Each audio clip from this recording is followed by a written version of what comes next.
All right, as far as the 12-team playoff seeding, number 1 stays the same, Oregon. Staying put. 2 is Georgia. 3 is Miami, and this is what I was saying, like, Miami jumping Texas means nothing in the way of the 12 teams playoff seeding. Miami's stayed at 3, so there you go. As far as BYU is now at 4, Iowa State got dropped, right, because that BYU jumped over Iowa State there. Penn State stays at 5. Ohio State stays at 6. Texas stays at 7. And then you have Tennessee at 8. Notre Dame Fighting Irish at 9. All right. And then Texas A&M at 10. Look at that possible matchup. Ooh. Well, we'll see that game here at the end of the season because they will be playing each other for the first time in 13 years, 12, 13 years, something like that. So, yeah, Texas A&M most likely won't be playing 7-10 seed like that. I don't think so. And then you got number 11 now, Iowa State, because BYU jumped them. Here's the main issue. Most likely, if you were to ask my opinion, if Iowa State's going to be ranked, I would say no, because it's going to come down to Iowa State, BYU. One of those two teams is going to win the Big 12. The other one most likely will drop far enough to where they will not get ranked here in the 5 through 11s. And then we still know number 12 is Boise State. So there you go. That is our current 12-team playoff seeding for this week. And yeah, there is a pretty good one out there with Texas A&M there in that first round. Could be some fun ones out there. All right, so here's the rundown for the AP Top 25 this week. Oregon slaughtered whoever they played. I'm not even going to really address it. They beat the crap out of Illinois. So, yeah, there you go. Illinois went to Oregon and did not come home alive. So, Oregon continues to look very impressive. So, there you go. Oregon, number 1, staying put. Georgia, I believe, was off this week. Yeah, Georgia was off this week. So there were several teams there in the top 10 that were off. So might have a lot of skips here. Penn State was actually in a little bit of a slugfest there with Wisconsin for a good period of time. They did wind up winning eventually by 15 points. They did wind up getting it going. But it wasn't all easy peasy. Now, you see this next game, Ohio State, Penn State. Game day is going to be there this next week. Yep, that's going to be the big one. We're going to figure out who's going to be playing Oregon in the Big 12 championship game with this one coming up this next Saturday. Is it going to be Ohio State or is it going to be Penn State? That is what that game is going to determine. Speaking of Ohio State, who did they play? Nebraska. That is right. They got a touchdown late in the game to get the lead on Nebraska there. I believe in the last like 3 minutes or something like that. But I'd say probably the bigger takeaway of that game against Nebraska was, wow, you only scored 21 points against Nebraska. That was a very interesting kind of game. I did catch a little bit of that second half, but yeah, not a whole lot of impressiveness there from Ohio State on Nebraska, mostly because Nebraska also then was in Ohio State, or they were at Ohio State, so not exactly looking very dominant like what a lot of people thought it was going to be. Ohio State possibly bouncing back off that Oregon loss. Miami slides up above my Texas Longhorns at number 5. Don't know why. They haven't played anybody on their schedule that you would say, oh yeah, that's a really solid win. Their best win so far, I would say, is against Louisville here. They went to Louisville. They actually had 2 back-to-back road games. That's probably the 2 hardest teams on their schedule, which is California and Louisville. Yeah, they'll be in the ACC championship game. There's nobody on their schedule that's probably going to be a threat to them. I just can't believe that. That just goes to show the AP, a bunch of people that have no idea what the heck they're talking about, moving Miami above Texas. Speaking of Texas, my Longhorns survived Vanderbilt. Vanderbilt's a good team. You can tell that they know who they are. I feel like they're coached pretty well. Also, that's a pretty good team. They are a top 25 team. They probably just got knocked out of the top 25. Take a look at that here in a sec. But they probably did just get knocked out of the top 25 with that loss. I'm still waiting for, you know, coming off that not Oregon game, the Georgia game. Like, Texas going to be able to pick up corner blitzes or anything like that. There was, you know, Quinn Ewers actually had a pretty good game. The 2 times he had really kind of bad throws were corner blitzes in his face. He just kind of nonchalant tries to throw it over the top of the corner, and they just deflect it up in the air, and they get a pick off, and Vanderbilt goes down and scores. So Texas kind of needs to kind of figure out the corner blitz situation, and I get it. That's kind of part of Sarkisian's. You kind of want that. It leaves a hole in the defense, but you got to get Quinn Ewers to be not so nonchalant about that. It kind of almost seems a little lazy at times, but I mean, I think they'll probably get it figured out. They did pretty well. All the mistakes that Texas had in the game, and really it was kind of a Texas mistake game, which is why it was so close. They were all crucial points in the game where they had just flags that killed them on getting first downs or roughing the passer penalties or things like that, taking points off the board penalties. And it was just ridiculous. It's like anytime Texas needed a big play, you could also expect there was a flag coming against Texas. Anyways, sliding back a little bit to 6. It doesn't matter in the 12-team playoff, and we'll take a look at that. Or you probably already did take a look at that. Tennessee, 7, staying put. Rocky Top, I don't know if you even played. Yeah, Rocky Top didn't play. So Rocky Top was off. Moving on to Notre Dame. Notre Dame did play Navy, the first of 2 undefeated Service Academy teams that they're going to play. They pounded Navy. It wasn't even close. They got it going early and the whole game. The next one that they will play is Army here coming up in not quite a month, but in about a month. So that will be Notre Dame. They handled business against Navy, but I mean, it's Navy. You should be able to. I mean, you should be the bigger team. You should just easily line up and just be able to pound the rock. BYU moving up off of a win against UCF in Florida. Okay, so they moved up a decent amount, won by 7. Didn't see really anything in that game. I was kind of more of just keeping track of scoreboard watching, really than anything else. I don't really know anything about BYU.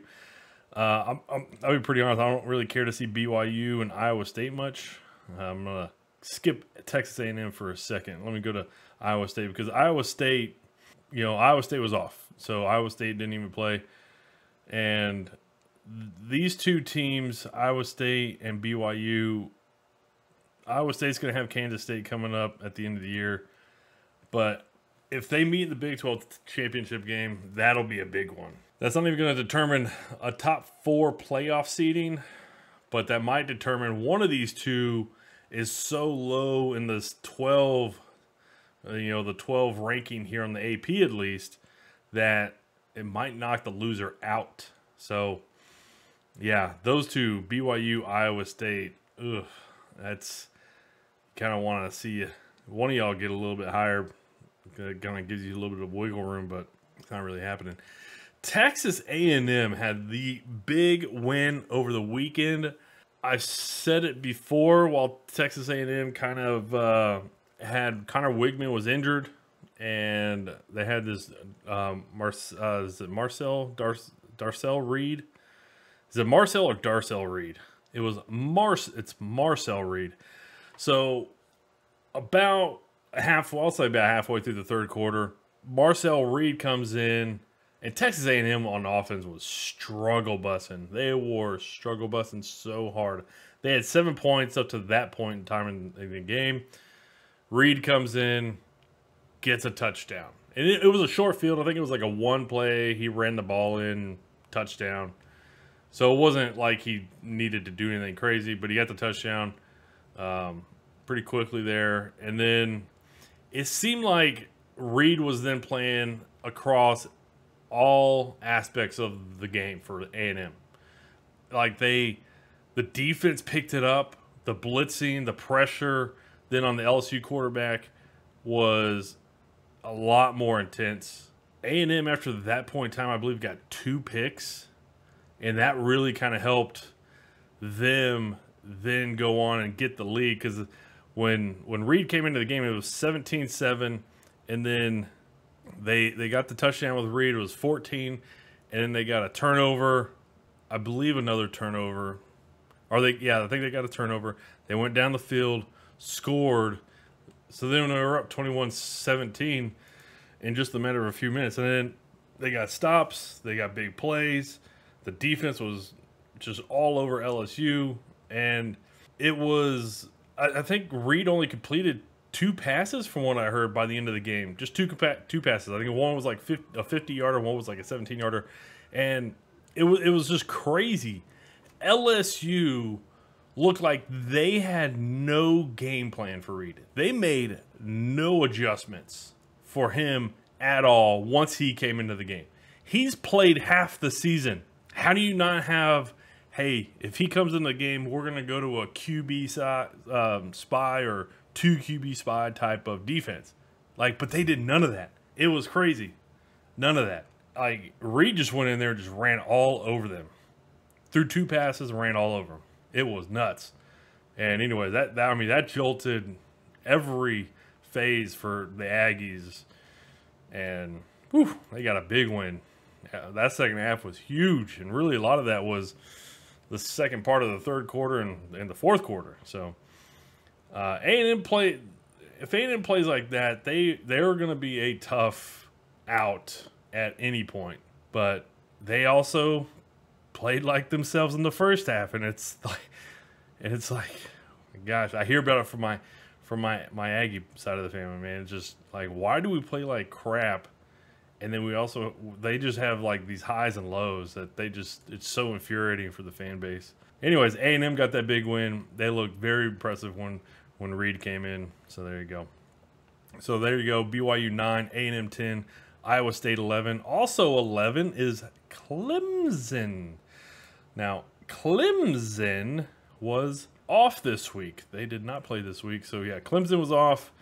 They will be playing Louisville this next week. There you go. Clemson, though, giving them a week off after they've been as strong as they have been in the past 6 games, they're looking very impressive. Indiana still rocking the undefeated 0 there. Kind of putting it on Washington this weekend, I believe. Yeah, putting it on Washington this weekend, 31-17. I was able to see a little bit of this game. I know the coach, old ball coach, Lee Corso, got a little bit of some praise there, going back to a place where he used to coach there for a long time. But didn't see too much of that game really at all. I saw some highlights. Indiana, though, putting it on Washington. A lot of teams putting it on Washington this year. So another team that kind of had a little surprising, I guess, not a surprising that they won, but a surprising on how they won. Alabama put it on Missouri. Oh, my goodness. They shut out Missouri. So Alabama saying, hey, no. Don't forget about us. We are still very much Alabama. And I think that just kind of goes to show what I kind of mentioned about Missouri last week. Like, Missouri is not a good team. Not a good team. And Alabama just put that on full display Saturday. So, Alabama got a big win. I mean, they handled their business. There you go. Boise State played Friday night. I watched a little bit of this game mostly because I was trying to watch a little bit of the running back. He's good. I mean, it's also hard to tell how good he really is when he's playing in the Mountain West. He's beating up some boys over there that obviously he's better than a lot of the people he's playing against. He did look good though. He looked really good. Definitely, he should definitely be in contention for that Heisman. Ashton Shinty, yeah, he's doing work over there in that Mountain West. You don't get a chance to see him, you know, try to, because yeah, he's pretty good. LSU, yeah, that big loss with A&M. Not gonna really hit on that. I already kind of did. They just need to make adjustments when the other team makes adjustments. Shocking. Kansas State, another one of those teams that's kind of in contention over there for the Big 12. They're not really going to play anybody until they get to Iowa State at the end of the year. They did play that Kansas team. Kansas, not a bad team. They're good. They just don't have the talent. But Kansas State was able to pull it out at the end of that game. And then the defense actually is the one that held it for Kansas State, actually getting a 4-and-out there against Kansas. So looking forward to seeing how that Big 12 race is going to shape up. Obviously, Iowa State, Kansas State, that game is going to determine who is most likely going to play BYU there in that Big 12. Yeah, number 18, Pittsburgh played Syracuse, and they handled them. Obviously, you still see the 0 there. They beat them pretty good. It's like 43-17, 19, 17, 13. 41-13. That's where the 3 came from. 41-13 there, beating Syracuse. So they will be getting SMU this next week on the ACC network. That'll be a pretty good one. SMU's no scrubs, but you know, not like super good team, but definitely one that could beat you. Ole Miss definitely had a pretty good outing against Oklahoma. Oklahoma started that game strong. They went up 14-7 and then just did nothing. You see, you know, they wound up beating Oklahoma 26-14. So Ole Miss got what they needed to. They're going to have a couple tough games to end out the year, like 2 of their last 4 against pretty tough teams. So good luck there, Ole Miss. You'll probably be unranked by the end of it. SMU, yeah, we know they're going to be playing Pitt this next week. And after that, they can kind of coast a little bit. They're going to Boston College, Virginia, and California. So SMU will get Pitt, and then that'll be their last so far ranked game of the year. I'll be interested to see if, depending on the time, I might be able to see if I can check that game out. Army, the last of the service academies that are undefeated, and they will be getting Notre Dame here on November 23rd. They did play East Carolina this past week, but they were off this past week. As for Washington State, creeping up into the top 25. I did not know that they were that good. Okay, Washington State, the in the conference that nobody wants to be in, the Pac-12 out there. So they will get Utah State, New Mexico, Oregon State, Wyoming. Now, I do know Washington State, Oregon State made a deal with the Mountain West at the beginning of the year to you know, play in the Mountain West. So yeah, you know, I mean, that's probably where they should be, is in the Mountain West. As far as Washington State, I didn't even know that they only had 1 loss, and it's only to Boise State. So be curious to see maybe if I can catch a game of them playing or something like that. I don't know anything about Washington State. I don't even know who's on their team. Colorado. So Colorado got a very impressive win against Cincinnati. I know a lot of people were talking about it. Dude, Colorado, man, bowl eligible in the 2nd year. They were with Deion Sanders, prime time. Yeah, I'm about it. If I was a recruit coming out of high school, I would go to Colorado just because of Boulder. I mean, Boulder it's awesome. It's up against the mountains. It's nice. Like, if you're gonna tell me I'm gonna get a full ride somewhere, I would go to Boulder. Hell yeah. But they will have Tech, Utah, Kansas, Oklahoma State to end out the year. They should have no problem handling those 4 teams.